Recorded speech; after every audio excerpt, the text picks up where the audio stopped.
안녕하세요. 안녕하세요.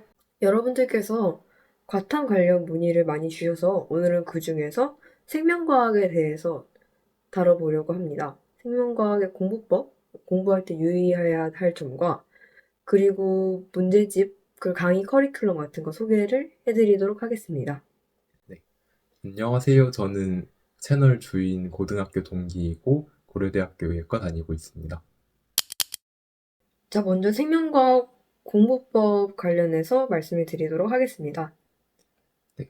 사실 생명과학의 공부법이라고 하기 전에 생명과학 개념양에 대해 조금 짚고 넘어가야 할 것 같아서 사실은 의뢰 생명은 암기 과목이다. 혹은 생명은 사탐 다음으로 암기량이 많다. 뭐 이런 얘기를 많이 하시는 것 같은데 사실 생명에서 중요한 개념들을 따져보면은 그 양이 그렇게 많지는 않습니다. 사실은 생명의 전부는 퍼즐과 문제풀이가 주가 되고 그 개념양 자체, 그것의 근간에 있는 개념양은 그렇게 다른 과목에 비해서 많은 편은 아니에요. 하지만 그럼에도 불구하고 생명의 개념량이 많다고 느껴지는 이유는 이것이 우리의 신체에 대해 다루고 있기 때문에 이제 되게 자잘자잘한 부분까지 여러 개념서, 심지어는 수능 특강까지도 다루고 있기 때문인데요. 그래서 제가 추천드리는 개념 공부 방법은 개념 공부를 할 때 개념서를 물론 보시겠지만 그것과 더불어서 기출 문제집 혹은 다른 문제집을 참고해 보시면서 여기 나와 있는 어떤 개념이 실제로 문제에 적용되고 있는지, 즉 개념서에 있는 모든 내용, 즉 글귀 하나하나가 전부 다 필요한 개념인 건 아니기 때문에 어떤 부분이 필요하고 또 어떤 부분을 취해서 공부해야 하는지에 대해서 좀 감을 잡아가시면서 같이 공부하는 편이 좋다고 생각합니다. 예를 들자면 생명과학 원의 항상성 관련 단원에서 엄청나게 많은 호르몬들이 나옵니다. 정말 몇십 가지는 되는데 그냥 개념서만 본다면 그걸 보고 이걸 어떻게 외우지? 언제 다 외우지? 그럴 수가 있는데 문제를 풀어보시면 실질적으로 출제되는 것은 항인효 호르몬, 그리고 티록신, 그리고 티록신을 이렇게 유발시키는 호르몬들과 그리고 이제 혈당을 조절하는 호르몬 이 세 가지만 거의 대체로 문제에 출제가 됩니다. 그렇기 때문에 개념을 공부하면서 이게 문제에 출제가 되는지, 된다면 어떻게 되는지를 알고 외우시는 게 중요한 일이라 할 수 있겠습니다. 또한 생명과학의 빅킬러는 극도로 쉽습니다. 그리고 킬러는 극도로 어렵습니다. 어렵다기보다는 이제 괴랄하다 이런 느낌에 좀 더 가깝기는 하죠. 정말 중간이 없는 편이고 그리고 이제 빅딜러에서 시간을 안 뺏기려면 역시 개념 암기가 필요합니다. 지엽적인 개념 암기도 필요하고 개념이 확실해야 고민하는 시간이 줄어들어서 나중에 뭐 막전이 근수축 유전을 풀 시간을 확보할 수 있습니다. 생명과학 또한 16 더하기 4에서 한 18 더하기 2 정도 구성으로 이루어져 있기 때문에 앞에서 시간을 매우 단축해 놔야지 그 뒤에 어떤 그런 킬러 유형에서 생길 수 있는 어떤 변수와 소요되는 그런 시간을 통제할 수 있습니다. 생명과학의 또 다른 특징 중 하나는 이제 수능 시험에서 모의고사도 아니고 사설 모의고사도 아니고 수능 시험에서 항상 조금씩은 이상한 문제가 한 시험당 한 문제는 출제된다는 점인데요. 그런 점에서 이제 문제를 볼 때 물론 공부할 때는 큰 상관이 없겠으나 실제 문제를 볼 때 이 문제가 내가 얼마나 문제 빠르게 풀 수 있는지 또 어떤 개념을 사용하면은 어떤 풀이 과정을 거쳐서 답이 나올지를 이제 좀 무의식적으로라도 인식하는 과정이 필요합니다. 하지만 이것을 바로 수능 시험장에 들어가서 곧바로 얻어진 능력이 아니기 때문에 평소에도 문제를 공부할 때, 아, 나는 이 문제를 몇 분 정도 소요해서 풀겠다. 내지는, 아, 이 문제는 풀 때 시간이 오래 걸리겠다. 짧게 걸리겠다. 이 정도를 좀 습관적으로 생각하면서 푸는 것을 추천합니다. 그렇게 되었을 때 수능 시험장에서 정말 한 문제 정도는 오랜 시간, 어떻게 보면은 수능 생명을 보는 30분을 뛰어넘는 시간 동안 풀어야 하는 문제일 수도 있고, 그런 문제는 가장 마지막으로 남겨두었다가 풀이를 접근하거나 혹은 찍는 등의 행위를 해서 조금 더 효율적으로 시간을 분배할 수 있기 때문에 그런 연습을 해두는 것을 추천드립니다. 좀 더 간단하게 말하자면은 치고 빠져라 이런 거죠.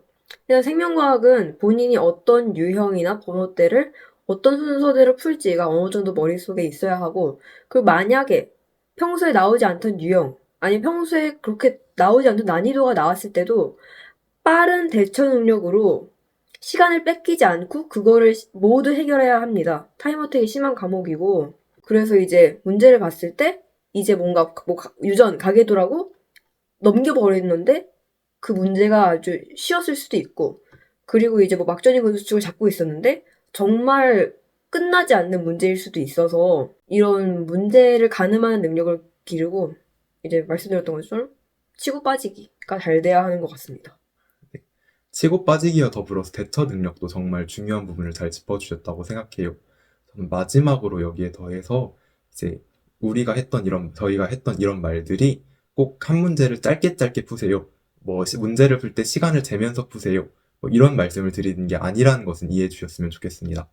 물론 이제 문제를 공부하고 또 치고 빠진 능력을 기르고 또 이제 이 문제가 풀릴 때 얼마나 내가 시간을 쓸지를 소요할지를 계산해 보고 이런 것들이 중요한 일이긴 하지만 무엇보다 중요한 것은 그리고 또 선행되어야 하는 것은 문제 풀이 능력이라고 생각합니다. 또 문제 풀이 능력은 한 문제를 오래 잡고 있을 때 그러니까 답지를 함부로 보지 않고 또 이 문제를 풀 때 다른 것과 왔다 갔다 하면서 하지 않고 또 안 풀린다고 빨리 넘어가지 않고 한 문제를 오래 잡고 있으면서 길러진 능력이기 때문에 그런 점에서 이제 실전 기술 혹은 특정한 나의 문제풀이 습관을 형성하기 위해서는 이제 그런 점이 중요하다고 생각해요. 한 문제를 오래 잡고 또 그 문제가 풀릴 때까지 한번 풀어보는 경험을 하는 것이 중요하다고 생각합니다. 하지만 실전 모의고사 혹은 시험에 가서는 한 문제를 그렇게 연습하던 것처럼 깊게 잡을 수 없으니까 미리미리 이것이 얼마나 내가 시간을 쓸지를 계산해 두고 그것을 적용하는 방식으로 문제를 풀어나가는 것이 중요하겠죠. 요약하자면 문제 공부는 길게 그리고 실전 시험에서는 짧게 문제를 푸는 습관이 중요하다고 생각합니다. 자, 이제 생명과학 문제집 소개를 해드리려고 하는데요. 먼저 이런 인강 사설 문제집 다루기 전에 가장 먼저 과학을 시작한 처음 배우는 학생들이 개념을 무엇을 하면 좋으냐 하면은 저는 이제 완자 정도 추천드리고 싶고요.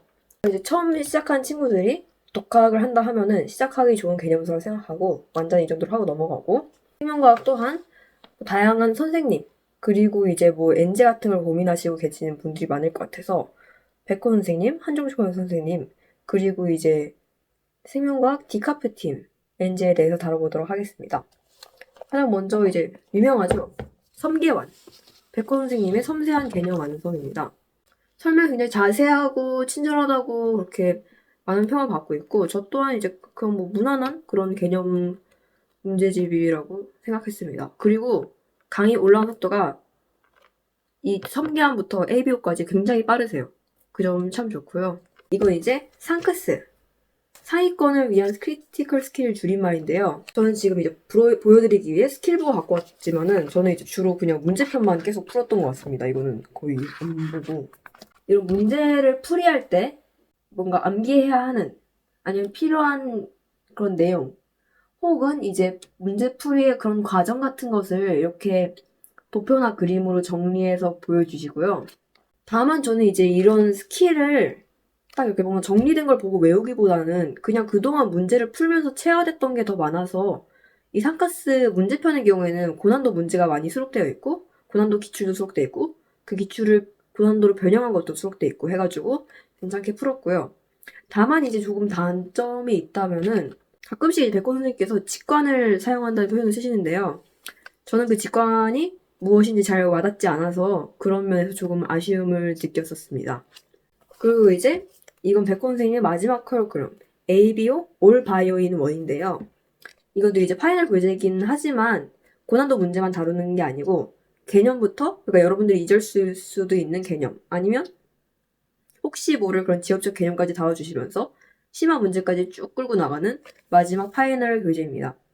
이것 또한 적당히 괜찮다고 느꼈고요. 자, 그리고 아까 상크스 강의에서 백권 선생님이 자꾸 직관을 사용하라고 하셔서 아쉬움을 느껴서 들어봤던 강의가 바로 한종철 선생님의 자분기입니다. 자료 분석 기술이라는 뜻이고, 생명과학 같은 경우에는 문제를 보고 문제에 제시된 자료를 보고 이거를 어떻게 활용할지 어떻게 풀어나갈지가 머릿속에 구축되어야 하는 과목이기 때문에 정말 이 제목 그대로 자료를 분석하고, 그러니까 문제 막 덤비는 게 아니고 일단 기다리고 문제를 읽고 자료를 분석하고 그다음에 굉장히 논리적인 풀이 과정을 전개해 나가시는데요. 저는 그래서 괜찮다고 생각했는데 잘 들었지만 이제 단점이 있다면은 어떤 이제 선생님이 논리적으로 풀이를 하시는데 뭔가 이런 예시로 갖고 온 문제에만 적용이 된다는 느낌이 드는 경우도 있고 그리고 이제 현관과 병행하셔서 그런지는 모르겠다만은 업로드 되는 속도가 너무 느립니다. 제 기준에서는 느렸어요. 하지만 이제 내신을 공부해가지고 이미 다 온라인 상태에서 듣는다거나 하는 분들은 이제 상관이 없겠지만은 그래서 이제 여러 가지 고민하셔서 선택하시길 바랍니다. 자, 이제 다음으로 소개해드릴 교재는 이 제사랑 생명과학 콘텐츠들의 사랑 디카프 팀의 교재인데요. 디카프 팀은 이제 시대인재 북스 소속의 생명과학 엔제와 모의고사를 출제하는 팀이고 이제 시대인재 북스라고 해서 이제 시대인재 수강생이랑은 무관하게 홈페이지에 들어가시면 구매를 할 수가 있고 이제 이게 프로모터, 어댑터, 캔버스, 크레센도가 있는데요. 이건 원래 킬러였고요.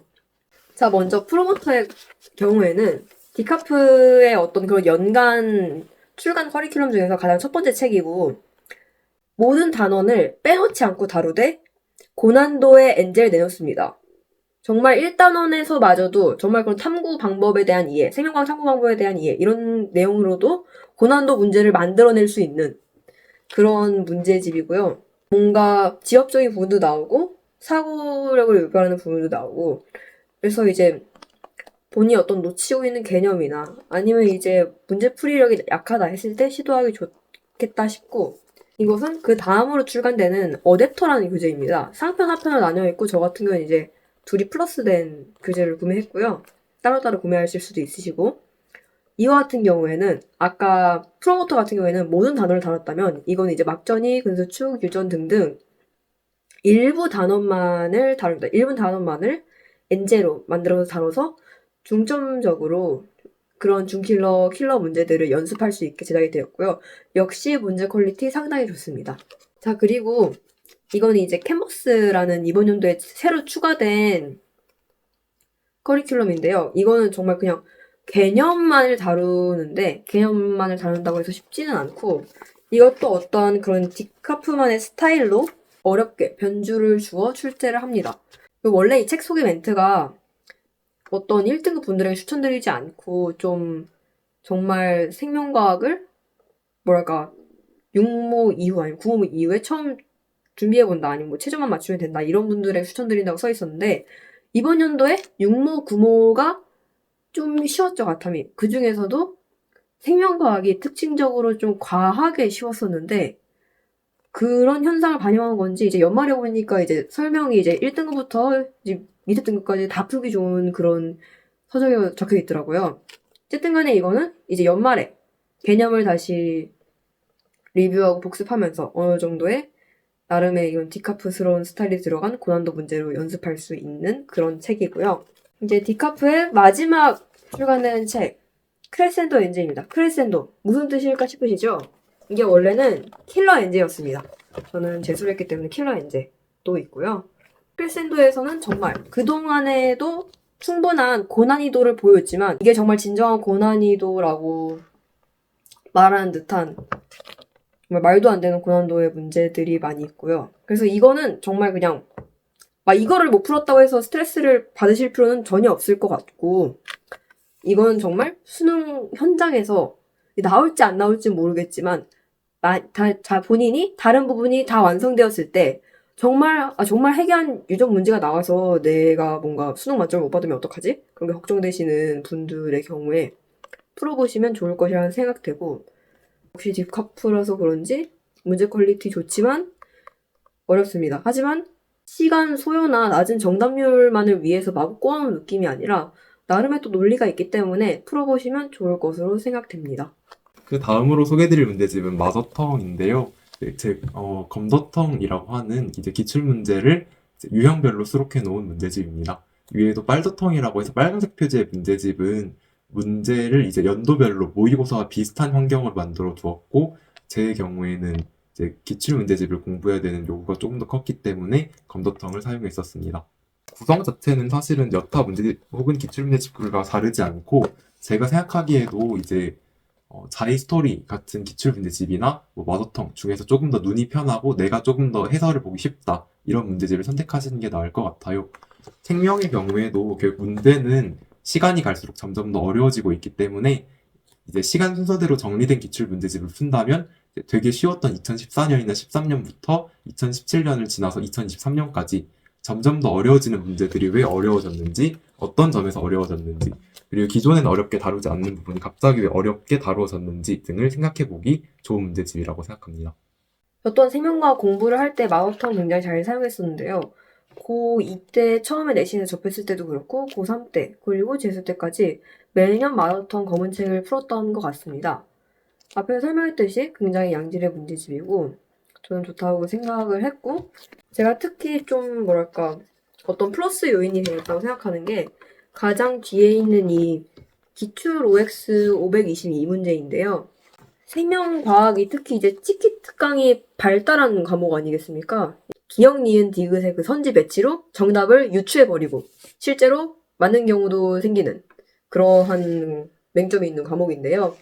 그렇기 때문에 뭐 수능이나 시험 때 그렇게 해서 맞았다면은 참 이제 뭐 개인에게 잘 된 일이지만은 공부할 때까지 그렇게 하면은 무의식적으로 그렇게 돼버리면은 나중에 진정으로 본인의 약점을 파악하지 못하고 발견하지 못할 수 있기 때문에 이런 OX를 통해서 본인의 그런 구멍이나 지식 상태를 확실히 점검해 보시면서 이제 뭐 육모 끝나고 개념이 가물할 때나 아니면 수능 직전이라든가 시험 직전에 한번 쭉 훑고 OX 하면서 가기 괜찮다고 봅니다. 그 다음으로 소개드릴 문제집은 수능 특강인데요. 수능 특강의 경우에는 과학 탐구에서 조금은 애매한 위치에 놓여 있습니다.